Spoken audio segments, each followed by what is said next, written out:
এদিকে পদত্যাগ করতে চলেছেন প্রধানমন্ত্রী তারেক রহমান। বাধা মানছে না আওয়ামী লীগ। রাজপথে নামছে লক্ষ লক্ষ নেতাকর্মী। ফেঁসে গেলেন মির্জা ফখরুল। নানা সমালোচনা আর দলীয় চাপের মুখে অবশেষে পদত্যাগ করলেন প্রধানমন্ত্রী তারেক রহমান। তারেক রহমান দেশ ছেড়ে পালাবেন, মানে তার যা অবস্থা এখন, তাকে দেশ ছেড়ে পালাতেই হবে। তিনি বুঝতে পারছেন যে কোনো সময় তার উপরে প্রাণঘাতী হামলা হতে পারে। এই অবস্থায় তারেক রহমান দেশে থাকার ব্যাপারে মনস্থির করতে পারছেন না। আওয়ামী লীগের নেতাকর্মীরা আবারও প্রস্তুত হয়েছে রাজপথে নামতে এবং আওয়ামী লীগ মিছিল বের করছে নিয়মিতভাবে। এবং যেটা গুরুত্বপূর্ণ তথ্য, দেয়ালে যেহেতু আওয়ামী লীগ আর এর অঙ্গ সংগঠনের নেতাকর্মীদের পিঠ থেকেই গেছে, তারা আর ঘরে বসে থাকতে রাজি হচ্ছে না। আওয়ামী লীগ একই কৌশলে এগোচ্ছে। বিএনপির সাথে জামাতের যে সংসার জীবন, সেইখানে এখন এই মুহূর্তে এসে জামাতকে রাজনৈতিকভাবে সম্পূর্ণ নির্মূল করার মতো কথা বলতেছে বিএনপির মহাসচিব। এইটা কোনো স্বাভাবিক কথার মধ্যে পড়ে না, এইটা পুরোটাই ভণ্ডামি। দর্শক, নতুন একটা নিউজ আপনাকে স্বাগতম। প্রিয় দর্শক, বাংলাদেশের মধ্যে ঘটে যাওয়া বেশ কিছু চলমান ঘটনাবলী থেকে আপনাদের সামনে কয়েকটা গুরুত্বপূর্ণ নিউজ নিয়ে হাজির হয়েছি, যার কিছুটা অংশ বিশেষ ইতিমধ্যেই ভিডিওর শুরুতেই দেখেছেন। দর্শক, ভিডিওর শুরুটা দেখেই কিন্তু বুঝতে পেরেছেন আজকের নিউজটা ঠিক কতটা গুরুত্বপূর্ণ হতে চলেছে। তাই বলবো, যারা ভিডিওটি অন করেছেন, না টেনে সম্পূর্ণ নিউজটি মনোযোগ সহকারে দেখতে থাকুন। তো দর্শক, আর দেরি না করে চলুন দেখে আসবো আজকে সেই কাঙ্ক্ষিত ভিডিওগুলো। তবে তার আগে বলবো, যারা প্রতিনিয়ত আপডেট খবর দেখতে চান, তাহলে অবশ্যই আমাদের চ্যানেলটি সাবস্ক্রাইব করে পাশে থাকা বেল আইকনটি ক্লিক করে দিন। আর যারা ইতিমধ্যেই চ্যানেলটি সাবস্ক্রাইব করে রেখেছেন, তাদেরকে অসংখ্য ধন্যবাদ। তো চলুন দর্শক, ভিডিওটিতে একটি লাইক দিয়ে আমরা ধারাবাহিকভাবে সবগুলো ভিডিওর আলোচনা দেখে আসি। তারেক রহমান দেশ ছেড়ে পালাবেন, মানে তার যা অবস্থা এখন, তাকে দেশ ছেড়ে পালাতেই হবে। এখন দেশের মধ্যে আভ্যন্তরীণ অবস্থা খুব খারাপ। এক তো হচ্ছে দ্রব্যমূল্যের চরম বৃদ্ধি, মানুষ অসহনীয় অবস্থায় পৌঁছে গেছে। দেশে বিদ্যুৎ নেই, কলকারখানা বন্ধ হয়ে যাচ্ছে, হাতে অর্থ নেই, আমেরিকার প্রবল চাপ, তারপরেতে ভারতের অসহযোগিতা, তারপর হচ্ছে দেশের মধ্যে সেনাবাহিনীর মধ্যে ঢুকে গেছে সন্ত্রাসবাদ। বিভিন্ন জায়গায় সেনাবাহিনীর লোকজন কেউ পালিয়েছে, কেউ মানে গা টাকা দিয়েছে, কেউ অ্যারেস্ট হয়েছে। তিনি বুঝতে পারছেন যে কোনো সময় তার উপরে প্রাণঘাতী হামলা হতে পারে। এই অবস্থায় তারেক রহমান দেশে থাকার ব্যাপারে মনস্থির করতে পারছেন না। আমাদের এখানে কূটনৈতিক মহলে যে জল্পনাটা হচ্ছে, শুধু শুধু জল্পনা তো হবে না, কোথাও কোথাও একটা ধোঁয়া তো বেরিয়েছে, খুঁজতে খুঁজতে আগুন বেরোবে। তারেক রহমান দুদিন আগে আপনাদের সেনাপ্রধান ওয়াকারুজ্জামানের সঙ্গে দেখা করেছিলেন। আপনারা খবর নিলেই জানতে পারবেন সত্য না মিথ্যা। তারেক রহমান তার সঙ্গে দেখা করে তাকে একটা সম্ভবত প্রস্তাব দিয়েছেন। এটা কতটা সত্যি কতটা মিথ্যে সেটা ভবিষ্যৎ প্রমাণ করবে, আমি তার দায় নেব না।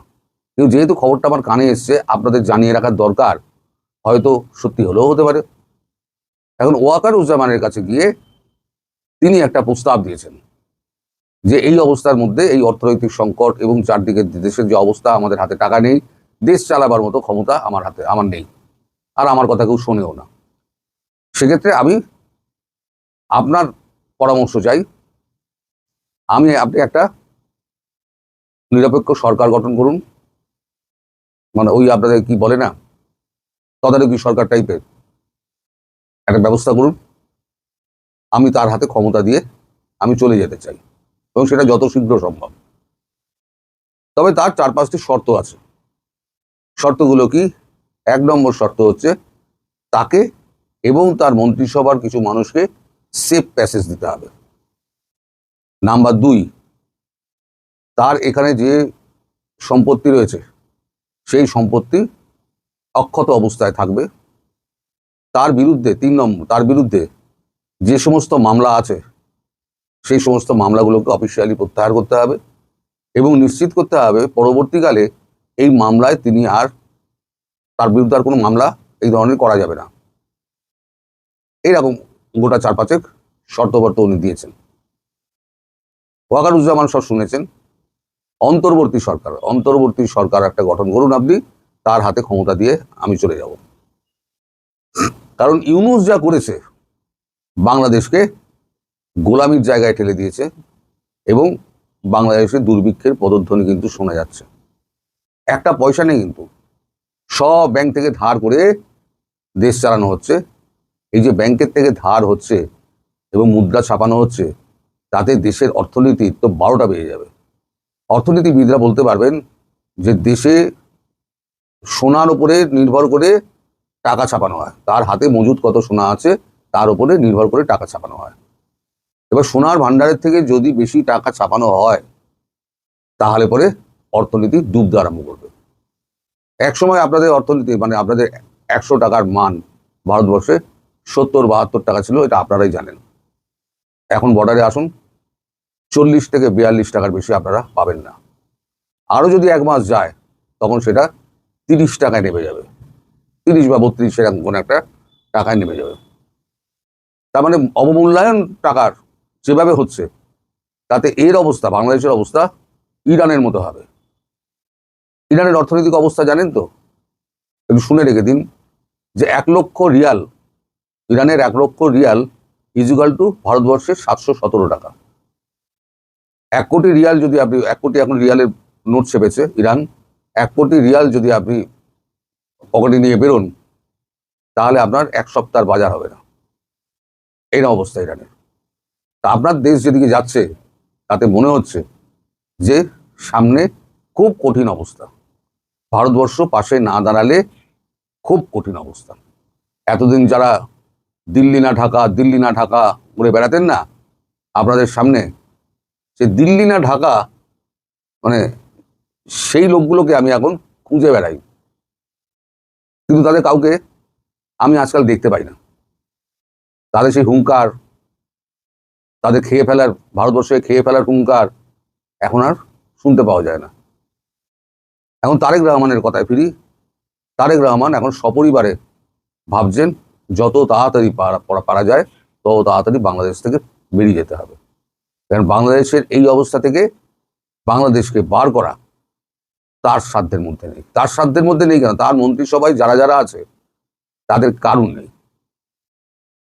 এই পূর্বতন যে আপনাদের মানে ইউরোপ সরকারের যে সবথেকে, তার পূর্বতন সরকারের যে সবথেকে ব্যর্থ অর্থমন্ত্রী ছিল তাকে তো এই সরকারে অর্থমন্ত্রী করা হয়েছে। একটা ব্যর্থতম অর্থমন্ত্রীকে সে আবার সেই মানে তাকে ফিরিয়ে এনে আবার অর্থমন্ত্রীত্বের দায়িত্ব দেওয়া, এটা কিভাবে একটা বিবেচক মানুষ করেন? অর্থাৎ তার কথাই কিন্তু দেশ চলছে না, দেশ চলছে অন্যের কলকাঠি নাড়াতে। এই অবস্থায় তারেক রহমান বুঝে গেছেন যে তার পক্ষে বাংলাদেশে থাকাটা খুব একটা নিরাপদজনক নয়, যে কোনো সময় একটা বাজে ঘটনা ঘটতে পারে এবং তার পরিবারের প্রাণ সংশয় করতে পারে। তিনি যে এই সকলকে নিয়ে বলেছেন যে আমি এদেরকে নিয়ে, আমার মন্ত্রিসভার কয়েকজনকে নিয়ে আমি সেফ প্যাসেজ চাইছি, তার মানে সেই মন্ত্রিসভার সেই লোকেদের সঙ্গে, তার আমি নাম জানি না, মন্ত্রিসভার সেই লোকেদের সঙ্গে তার নিশ্চয়ই আলাপ আলোচনা হয়েছে। তাই তিনি পরশুদিনকে সেনাপ্রধানের সঙ্গে দেখা করে তিনি তার এই মতামতটা জানিয়েছেন এবং তিনি বলেছেন আপনি যত তাড়াতাড়ি ব্যবস্থা করতে পারেন তত তাড়াতাড়ি আপনি ব্যবস্থা করুন রাষ্ট্রপতির সঙ্গে কথা বলে, আমি এই পদে আর থাকতে চাইছি না। সুতরাং আমি যেটা বলেছিলাম 128 কোটি টাকায় দেশ পেয়েছেন, সেটা যেমন আপনার দেশে আলোচিত হচ্ছে, আজকে যে খবরটা আমি বললাম এটা যদি সত্যি হয়, আমি বলছি এটা যদি সত্যি হয়, কারণ সে মাঝে আমাকে একটা খবর গুলিয়ে দিয়েছিল, আমি খুব বোকা বনে গেছিলাম। মাঝে মাঝে এটাও করে ওরা, 10টা খবরের মধ্যে 9টা সত্যি দিয়ে দিল, একটা গুলিয়ে দেওয়া খবর দিল। তো সেই কারণে আমি আপনাদের নজর রাখতে বলছি, এটা সত্যি হলেও হতে পারে, আবার মিথ্যে হলেও হতে পারে, আমি দায়িত্ব নেব না, কিন্তু কানে যখন এসছে আপনাদের জানিয়ে রাখা ভালো। এবং 2 দিন আগে যে সেনাপ্রধানের সঙ্গে দেখা করেছিলেন এই খবরটা কিন্তু ঠিক। বাংলাদেশে আবারও আওয়ামী লীগ এবং এর অঙ্গ সংগঠন ছাত্রলীগ সহ বিভিন্ন সংগঠনের নেতা কর্মীরা রাজপথে মিছিল নিয়ে নামতে শুরু করেছেন। ঢাকা চট্টগ্রামে অন্তত 5টি মিছিল হয়েছে এই শুক্রবারেও, এবং একেবারে ঢাকা চট্টগ্রাম শহরের প্রাণ কেন্দ্রে ওই মিছিলগুলো জুম্মার নামাজের পর কিংবা সকাল বেলায় প্রকাশ্য দিবালোকে আয়োজন করে সেসবের ভিডিও সামাজিক যোগাযোগ মাধ্যমে ছড়িয়ে দিয়েছে ছাত্রলীগের নেতাকর্মীরা। এই মিছিলগুলো যে আবারও এপ্রিল মাসের শুরু থেকেই বারবার বিভিন্ন শহরে মিছিল হচ্ছে, সেসবের ভিডিও ছড়িয়ে পড়ছে, সেসব মিছিল মিছিলের খবর বের হওয়া শুরু হয়েছে, সেটাতে এটা পরিষ্কার যে প্রায় 6 মাস একরকমের বিরতির পর, বড়সড় ধরনের কোনো রাজনৈতিক মিছিল থেকে বা সংগঠিত হওয়া থেকে বিরত থাকার পর আওয়ামী লীগের নেতাকর্মীরা আবারও প্রস্তুত হয়েছে রাজপথে নামতে। এবং 12ই ফেব্রুয়ারির নির্বাচনের পর, একটা নির্বাচিত সরকার আসবার পর যে আবারও তারা রাজপথে নেমে পরখ করে দেখতে চেয়েছিল দেশের রাজনৈতিক পরিস্থিতি এবং মিছিল করলে কি প্রতিক্রিয়া হয় নবনির্বাচিত বিএনপি সরকারের তরফ থেকে, সেই বিষয়গুলো করতে এখন আওয়ামী লীগ প্রস্তুত। আওয়ামী লীগ মিছিল বের করছে নিয়মিতভাবে, এবং যেটা গুরুত্বপূর্ণ তথ্য এবং বিবেচ্য বিষয় সেটা হচ্ছে তারেক রহমান সরকারও গ্রেফতার করা শুরু করেছে এবং তার পুলিশ রীতিমতো অভিযান চালিয়ে মিছিলে কারা কারা যোগ দিয়েছেন সে বিষয়ে খোঁজ খবর করে অভিযান পরিচালনা করছেন এবং গ্রেফতারকৃতদের তালিকা জানাচ্ছেন সংবাদ মাধ্যমকে। এখন আওয়ামী লীগ এরপর কি করবে, আর বিএনপি কে আসলে মিছিল কারা করেছে এই বিষয়ে পুলিশের অভিযান চালিয়ে চালিয়ে আওয়ামী লীগের মিছিল ঠেকিয়ে রাখতে পারবে? যদি ঠেকিয়ে রাখাই যায় তাহলে আওয়ামী লীগ এ সময় মিছিল করছে কেন? এই বিষয়গুলো এ সময়টাই এসে বিশ্লেষণ করা জরুরি। কারণ আওয়ামী লীগ নভেম্বর মাসের দিক থেকে 2025-এ যখন তারা একরকমের ঝটিকা মিছিল সারা বাংলাদেশে ঘটছে, ঢাকা শহরের প্রাণকেন্দ্রে এমনকি এনসিপির অফিসের নিচে জড়ো হয়ে তারা মিছিল নিয়ে ইন্টারকন্টিনেন্টাল অভিমুখে চলে যাচ্ছে, এনসিপির অফিসের নিচে বাংলা মোটরে দাঁড়িয়ে স্লোগান দিচ্ছে, সংসদ ভবন ফার্মগেট এলাকায় মিছিল করছে, এমন একটা পরিস্থিতি যখন ছিল, কিংবা ঢাকা শহরের বুকে নানা দিক থেকে মিছিল এসে এক জায়গায় জড়ো করে এক সময় নাকি তারা 1 লাখ লোকের সমাবেশ ঘটিয়ে ফেলবে, এই নিয়ে যখন বাংলাদেশের পুলিশ, আইন শৃঙ্খলা রক্ষাকারী বাহিনী, ইউনূস সরকার, এমনকি বিভিন্ন সংবাদপত্রের ব্যাপক জল্পনা কল্পনা ছিল, তখন নভেম্বরের দিক থেকে আওয়ামী লীগকে একরকমের ঝিমিয়ে পড়তে দেখা যায়। একদিকে আওয়ামী লীগের সূত্রে জানা যায় যে এই কৌশলের একটা কারণ ছিল যে অন্তর্বর্তীকালীন সরকার নির্বাচনের আগে একটা বড় ধরনের একটা আঘাত হানতে চায় আওয়ামী লীগের শক্তির ওপরে, সেটা মাথায় রেখে আওয়ামী লীগ এই সময়টায় যেমন রাজপথে নামার কথা ভাবছিল না, কারণ নির্বাচন হবে ফেব্রুয়ারি মাসে, সেটা ততক্ষণে নির্ধারিত ছিল, কাজেই তারা নির্বাচিত সরকারের জন্য অপেক্ষা করার সিদ্ধান্ত নিয়েছিল। তেমনি নির্বাচনের আগে আওয়ামী লীগ এমন কোনো রাজপথে আন্দোলন কিংবা এমন কোনো অস্থিরতা তৈরি করতে চাইছিল না যেটার সুবাদে বা যেটার ছুতোনাতায় ইউনূস সরকার নির্বাচনটাকে কোনোভাবে একরকমের ডিস্টার্ব করতে পারে বা অনিশ্চিত পর্যায়ে নিয়ে যেতে পারে। আওয়ামী লীগ সভানেত্রী শেখ হাসিনার নির্বাচনের পর থেকেই তার দলীয় নেতাকর্মীদের উদ্দেশ্যে একমাত্র নির্দেশনা ছিল সর্বত্র দফতরগুলো যেমন খুলতে হবে, আওয়ামী লীগের কার্যালয়গুলো যেমন খুলতে হবে, তেমনি রাজপথে নেমে আসতে হবে, যাতে খুব শিগগিরই যেসব স্থানীয় নির্বাচন এবং পেশাজীবী সংগঠনের নির্বাচন অনুষ্ঠিত হবে সেগুলোতে আওয়ামী লীগ নিজ নামে বা অন্য কোনো সামাজিক সাংস্কৃতিক সংগঠনের নামে যুক্ত হওয়ার, যোগ দেওয়ার, অংশগ্রহণের বিষয়টি নিশ্চিত করতে পারে। এবং তারপরে সারা দেশে নির্বাচনের পরপরই দেখা যায় বিভিন্ন জায়গায় আওয়ামী লীগের রাজনৈতিক কার্যালয়গুলো খুলে ব্যানার নিয়ে দাঁড়িয়ে যান আওয়ামী লীগের নেতাকর্মীরা, বিভিন্ন জায়গায় শেখ হাসিনা বঙ্গবন্ধুর ছবিতে ফুল দিয়ে তার পাশে তারা ছবি তোলেন। এরপরে আবার ওই কার্যালয়গুলো অনেক ক্ষেত্রে বন্ধ হয়েছে, আবারও ওই কার্যালয়গুলো অনেক ক্ষেত্রে ভাঙচুর হয়েছে, আগুন দেওয়া হয়েছে। কিন্তু আওয়ামী লীগ যেন পরখ করে দেখতে চাইছিল যে নতুন সরকার, বিএনপি সরকার ক্ষমতায় আসবার পর গ্রেফতার অভিযান শুরু হয় কিনা। 7ই মার্চ থেকেই বোঝা যাওয়া শুরু হয়েছে যে বিএনপি আসলে গ্রেফতার করবে, কারণ বঙ্গবন্ধুর বাড়ির দিকে ধানমন্ডি 32 নম্বরে ফুল দিতে যাওয়ার সময় সাধারণ নারী পুরুষের একটা ছোট দলকেও গ্রেফতার করে 4 জনকে সন্ত্রাস বিরোধী মামলায় মামলা দেয় বিএনপি। 7ই মার্চের ভাষণ বাজানোর অপরাধে ঢাকা বিশ্ববিদ্যালয়ের শিক্ষার্থীদের বিরুদ্ধে সন্ত্রাস বিরোধী আইনে মামলা হয়। কাজে বোঝা যাওয়া শুরু হয়েছিল যে বিএনপি যে প্রতিশ্রুতি আওয়ামী লীগকে দিয়ে এসেছে বা যে প্রতিশ্রুতি এমনকি ভারত, মার্কিন যুক্তরাষ্ট্র সহ শক্তিমান রাজনৈতিক প্রভাব বিস্তারকারী দেশগুলোকে দিয়ে ক্ষমতায় এসেছে, যে তারা একটা অন্তর্ভুক্তিমূলক রাজনৈতিক পরিবেশ সৃষ্টি করবে, সে পথে বিএনপি হাঁটবে না। আর তারপর তো বিএনপি রীতিমতো আওয়ামী লীগের রাজনৈতিক কার্যক্রম নিষিদ্ধ রেখে এখন আইন পাশ করে ফেলেছে। কিন্তু আওয়ামী লীগ পিছু হচ্ছে না, তার প্রমাণ চট্টগ্রামে, ঢাকায় একেবারে দিনে দুপুরে রাজপথে মিছিল নিয়ে বের হয় এবং সেসবের ভিডিও প্রকাশ করা। ছবি দেখলে, ভিডিও দেখলে সবচেয়ে গুরুত্বপূর্ণ, তাৎপর্যপূর্ণ বিষয় হিসেবে যেটা লক্ষ্য করবেন সেটা হচ্ছে কারো মুখ মাস্ক দিয়ে ঢাকা নাই, সকলে প্রকাশ্যে মিছিল করছেন। কোন নেতা এই মিছিলের আয়োজন করেছেন, অনেক ক্ষেত্রেই ব্যানারে সেই স্থানীয় নেতার নাম পরিচয় লেখা আছে এবং মিছিলে যারা যোগ দিচ্ছেন তারা যেমন নিজেদেরকে ঢেকে রাখছেন না, চট্টগ্রামে বিশেষ করে পুরো এপ্রিল মাস জুড়েই দেখা যাচ্ছে তারা একরকমের লাল টুপি পরে মিছিল করছেন।